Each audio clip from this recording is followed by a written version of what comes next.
Hello students, आपका हमारे YouTube channel grow with grades पे स्वागत है। आज हम आरआरबी एनटीपीसी एग्जाम्स में आने वाले जीएस के महत्वपूर्ण प्रश्नों को पढ़ेंगे। चलिए आज के प्रश्न देखते हैं। उससे पहले अगर आप इस चैनल पर नए हैं तो चैनल को सब्सक्राइब जरूर कर लें। आज का पहला प्रश्न, वुड्स डिस्पैच निम्नलिखित में से किस सुधार से संबंधित था? तो इसका सही आंसर है शिक्षा। वुड डिस्पैच जो है यह शिक्षा सुधारों से संबंधित था। अगला प्रश्न, भारत सरकार अधिनियम के तहत प्रांतीय स्वायत्तता निर्धारित की गई थी। प्रश्न है, भारत सरकार अधिनियम के तहत प्रांतीय स्वायत्तता कब निर्धारित की गई थी? तो इसका सही आंसर है 1935। 1935 के भारत सरकार अधिनियम के तहत प्रांतीय स्वायत्तता निर्धारित की गई थी। इस अधिनियम ने भारत सरकार अधिनियम 1919 द्वारा शुरू की गई द्वैत शासन प्रणाली को समाप्त कर दिया और ब्रिटिश भारत के प्रांतों और कुछ या सभी रियासतों से मिलकर एक फेडरेशन ऑफ इंडिया की स्थापना का प्रावधान किया। अगला प्रश्न, अंग्रेजों ने अंतर्देशीय उत्प्रवास अधिनियम कब लागू किया था? अंग्रेजों ने अंतर्देशीय उत्प्रवास अधिनियम कब लागू किया था? तो इसका सही आंसर है 1859। अंग्रेजों ने 1859 में अंतर्देशीय उत्प्रवास अधिनियम बनाया। इस अधिनियम के अनुसार असम के चाय बागान क्षेत्र के जो श्रमिकों हैं उनको बिना अनुमति के खेत छोड़ने की अनुमति जो है नहीं थी। अगला प्रश्न, गांधी जी ने किस अधिनियम के खिलाफ लड़ने और सत्याग्रह शुरू करने का फैसला किया? प्रश्न है, गांधी जी ने किस अधिनियम के खिलाफ लड़ने और सत्याग्रह शुरू करने का फैसला किया? इसका सही आंसर है रॉलेट एक्ट।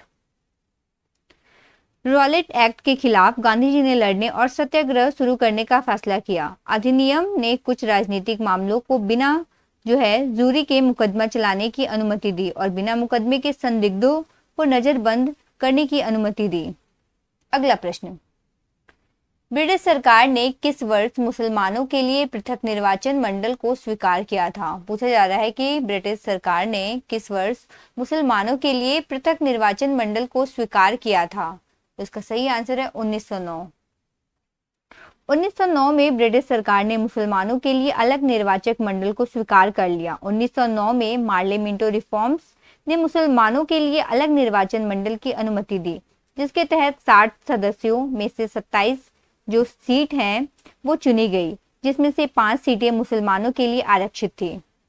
अगला प्रश्न, सहायक गठबंधन की प्रणाली को स्वीकार करने वाला पहला भारतीय मूल शासक कौन था? प्रश्न है, सहायक गठबंधन की प्रणाली को स्वीकार करने वाला पहला भारतीय मूल शासक इनमें से कौन था? इसका सही आंसर है हैदराबाद के निजाम। सहायक गठबंधन की प्रणाली को स्वीकार करने वाला भारतीय मूल शासक हैदराबाद का निजाम था। अगला प्रश्न, निम्नलिखित में से किसने कहा द रॉलेट एक्ट एक निवारक हत्या है? पूछा जा रहा है इनमें से किसने कहा द रॉलेट एक्ट जो है एक निवारक हत्या है? इसका सही आंसर है Edwin Samuel Montagu. Edwin Samuel Montagu ने कहा रॉलेट एक्ट एक निवारक हत्या है। रॉलेट एक्ट जो है 1919 में आया था। अगला प्रश्न, किसके अनुसार भारतीय शासकों को ईस्ट इंडिया कंपनी द्वारा अपनी स्वतंत्र सशस्त्र सेना रखने की अनुमति नहीं थी? प्रश्न है, किसके अनुसार भारतीय शासकों को ईस्ट इंडिया कंपनी द्वारा अपनी स्वतंत्र सशस्त्र सेना रखने की अनुमति जो है नहीं थी? इसका सही आंसर है सहायक गठबंधन प्रणाली के तहत। सहायक गठबंधन प्रणाली के अनुसार भारतीय शासकों को ईस्ट इंडिया कंपनी द्वारा अपनी स्वतंत्र सशस्त्र सेना रखने की अनुमति नहीं थी। सहायक गठबंधन प्रणाली एक गैर हस्तक्षेप नीति थी जिसका उपयोग लॉर्ड वेलेस्ली द्वारा किया गया था, जो भारत में ब्रिटिश साम्राज्य की स्थापना के लिए गवर्नर जनरल थे। अगला प्रश्न, निम्नलिखित में से कौन नील आयोग के अध्यक्ष थे? प्रश्न है, इनमें से कौन नील आयोग के अध्यक्ष थे? इसका सही आंसर है W.S. सेटनकर। W.S. सेटनकर जो है नील आयोग के अध्यक्ष थे। 1850 के दशक के अंत में यूरोपीय नील बागान मालिकों के खिलाफ बंगाल के रैयत के आंदोलन के बाद जो है इसका गठन किया गया था? अगला प्रश्न, सहायक गठबंधन की प्रणाली को स्वीकार करने वाला पहला भारतीय मूल शासक कौन था? सहायक गठबंधन की प्रणाली को स्वीकार करने वाला पहला जो भारतीय मूल शासक था वो कौन था? तो इसका सही आंसर है हैदराबाद का निजाम। अगला प्रश्न, किस अधिनियम के तहत बागान मजदूरों को बिना अनुमति के चाय बागान छोड़ने की अनुमति नहीं थी? प्रश्न है वह कौन सा अधिनियम था जिसके तहत जो बागान के मजदूर हैं उनको बिना अनुमति के चाय के बागान छोड़ने की अनुमति नहीं थी? तो इसका सही आंसर है अंतर्देशीय उत्प्रवास अधिनियम 1859। अगला प्रश्न, निम्नलिखित में से कौन भारत में अंग्रेजी शिक्षा को बढ़ावा देने में सहायक था? प्रश्न है इनमें से कौन भारत में अंग्रेजी शिक्षा को बढ़ावा देने में सहायक था? तो इसका सही आंसर है थॉमस बेबिंगटन मैकाले। मैकाले ने भारत में अंग्रेजी शिक्षा को बढ़ावा देने में महत्वपूर्ण भूमिका निभाई थी। 2 फरवरी 1835 को ब्रिटिश इतिहासकार और राजनीतिज्ञ थॉमस मैकाले ने अपना भारतीय शिक्षा पर मैग्ना कार्टा प्रस्तुत किया। अगला प्रश्न, भारत का पहला राष्ट्रीय ध्वज 1906 कहां पर फहराया गया था? प्रश्न है भारत का पहला राष्ट्रीय ध्वज था जो 1906 में फहराया गया था, यह कहां फहराया गया था? तो इसका सही आंसर है कोलकाता। भारत में पहला राष्ट्रीय ध्वज 7 अगस्त 1906 को कोलकाता के पारसी बागान स्क्वायर में फहराया गया था, जिसे अब कलकत्ता के नाम से जाना जाता है। झंडे में लाल, पीले और हरे रंग की 3 क्षैतिज धारियां थी। पीले रंग की पट्टी पर हिंदी भाषा में वंदे मातरम लिखा गया था। अगला प्रश्न, साइमन कमीशन के बहिष्कार का मुख्य कारण क्या था? प्रश्न है साइमन कमीशन का जो बहिष्कार किया गया इसका मुख्य कारण क्या था? तो इसका सही आंसर है आयोग के सभी सदस्य इसमें से ब्रिटिश थे। भारतीय वैधानिक आयोग, जिसे साइमन कमीशन के नाम से भी जाना जाता है, 1927 में सर जॉन कमीशन की अध्यक्षता में संसद के 7 सदस्यों का एक वह समूह था। ब्रिटिश सरकार ने 1919 के भारत सरकार अधिनियम की जांच के लिए एक आयोग का गठन किया। भारतीयों द्वारा इसका बहिष्कार किया गया था क्योंकि इसके जो सभी सदस्य थे वे ब्रिटिश थे। अगला प्रश्न, निम्नलिखित में से किसने स्वदेशी आंदोलन के माध्यम से औपनिवेशिक शासन के प्रति उदारवादी, क्रमिक और प्रेरक दृष्टिकोण की वकालत की थी? तो इसका सही आंसर है गोपाल कृष्ण गोखले। गोपाल कृष्ण गोखले ने स्वदेशी आंदोलन के माध्यम से औपनिवेशिक शासन के लिए एक उदारवादी, क्रमिक और प्रेरक दृष्टिकोण की वकालत की। महात्मा गांधी ने कहा गोपाल कृष्ण गोखले उनके राजनीतिक गुरु और भारत के सच्चे सेवक थे। अगला प्रश्न, तत्कालीन सम्राट जॉर्ज पंचम द्वारा दिल्ली को आधिकारिक तौर पर ब्रिटिश भारत की राजधानी के रूप में किस वर्ष घोषित किया गया था? इसका सही आंसर है 1911।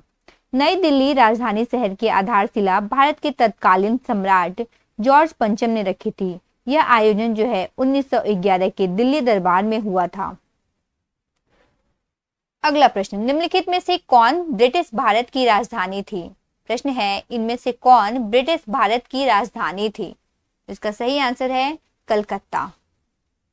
कलकत्ता ब्रिटिश भारत की राजधानी थी। उसके बाद दिल्ली भारत की राजधानी बन गई।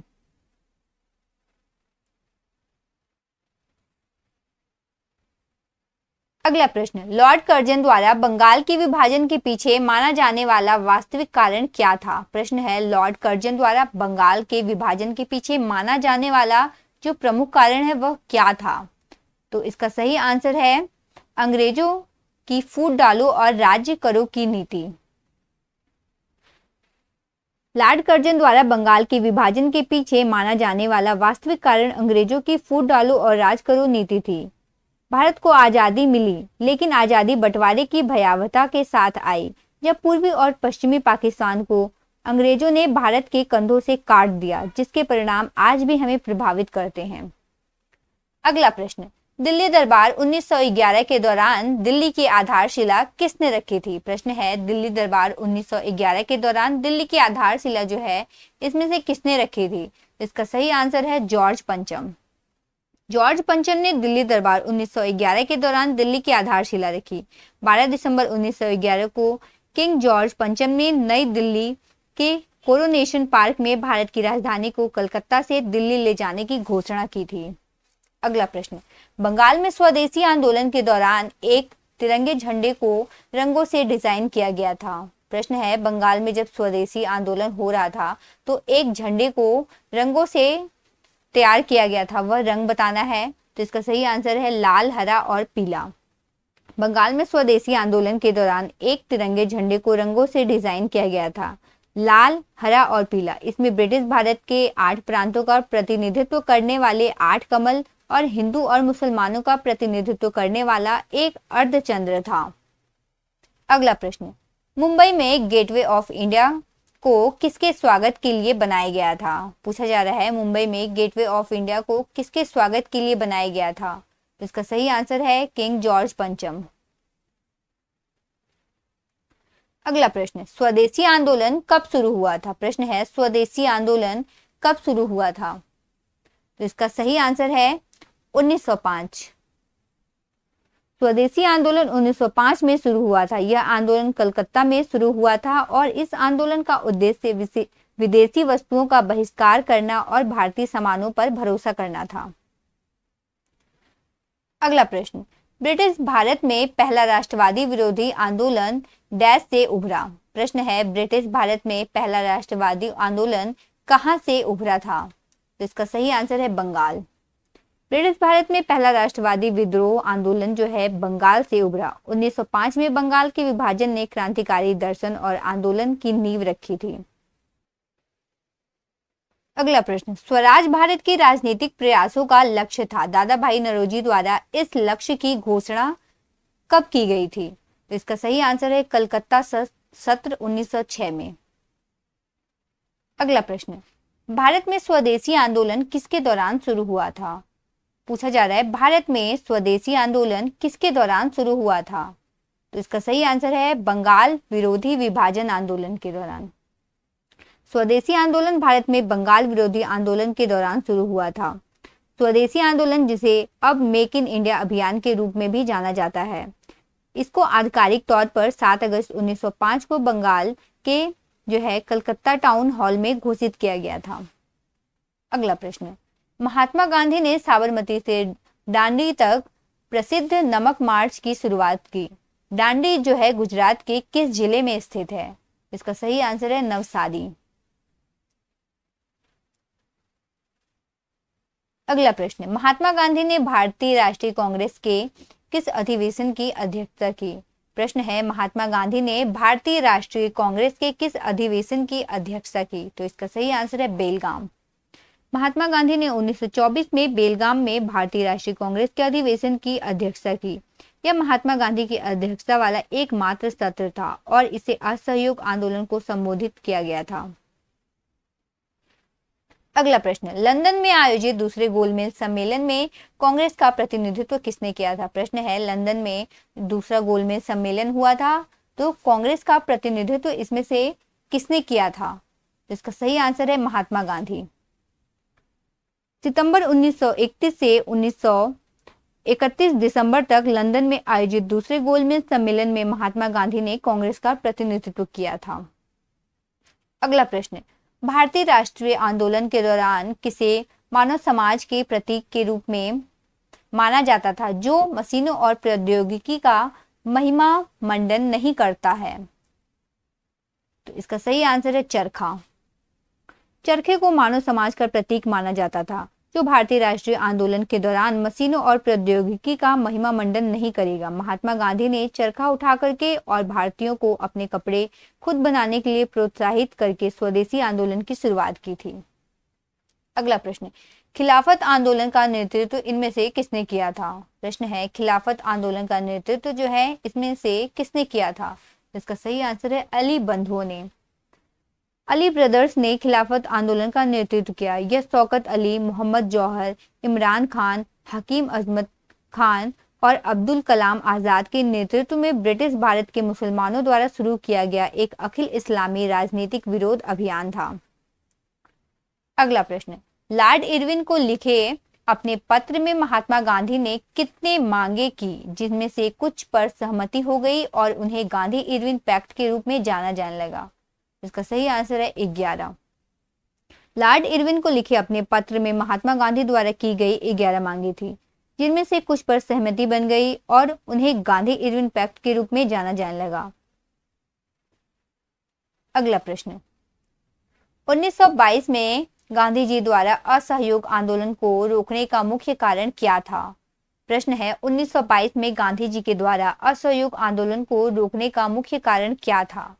इसका सही आंसर है उत्तर प्रदेश के चौरा चौरी में एक पुलिस स्टेशन को भीड़ ने आग के हवाले जो है कर दिया।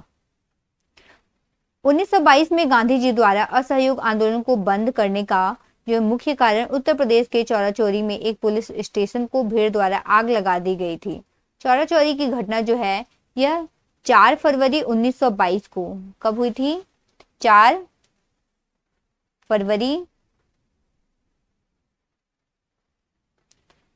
1922 को चौरा चौरी की घटना हुई थी। अगला प्रश्न, 1920-22 में असहयोग आंदोलन का नेतृत्व किसने किया था? प्रश्न है 1920 से 22 के दौरान असहयोग आंदोलन का नेतृत्व जो है इनमें से किसने किया था? इसका सही आंसर है महात्मा गांधी।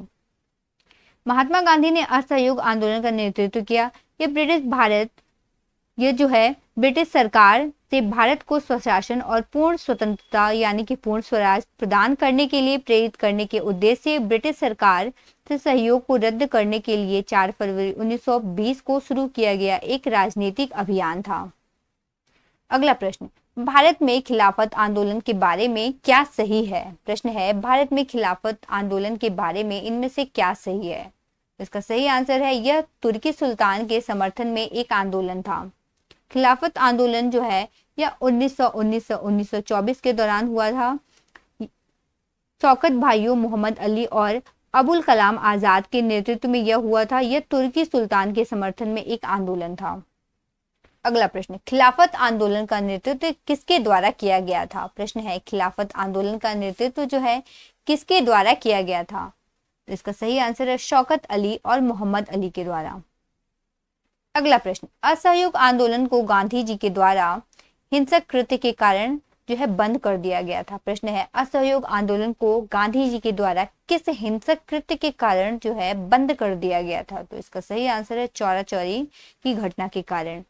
चौरा चौरी के हिंसक कृत्य के बाद गांधी जी ने असहयोग आंदोलन को बंद कर दिया था। चौरा चौरी की घटना 5 फरवरी 1922 को संयुक्त प्रांत आधुनिक उत्तर प्रदेश के गोरखपुर जिले के चौरा चौरी में हुई थी।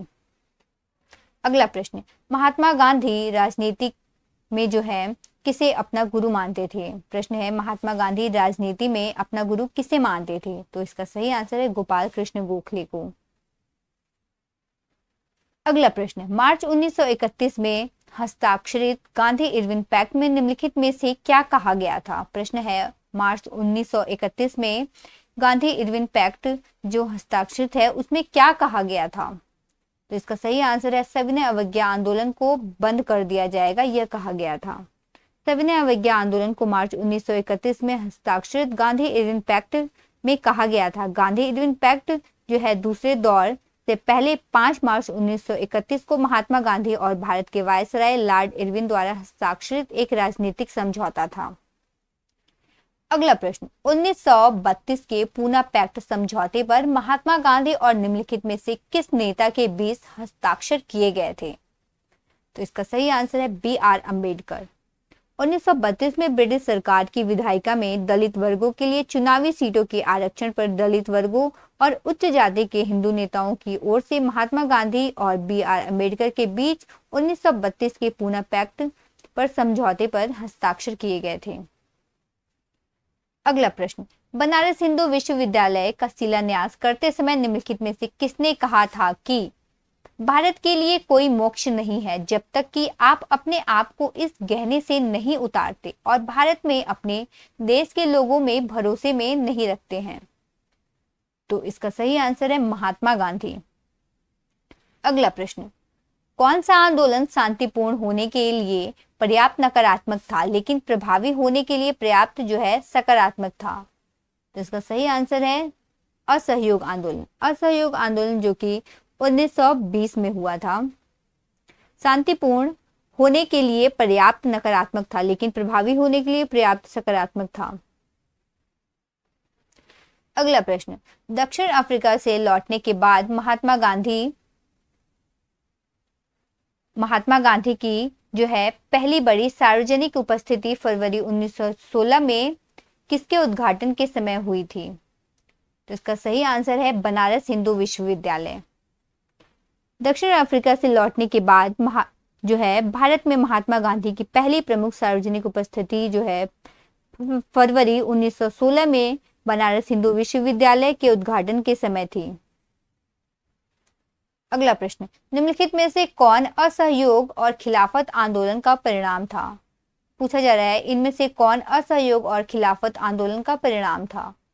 तो इसका सही आंसर है कई कस्बों और शहरों में मजदूर वर्ग हड़ताल पर चले गए थे। असहयोग आंदोलन जो है वह 1920 में हुआ था और खिलाफत आंदोलन 1919। इसका परिणाम यह हुआ कि मजदूर वर्ग कई कस्बों और शहरों में हड़ताल पर चले गए थे।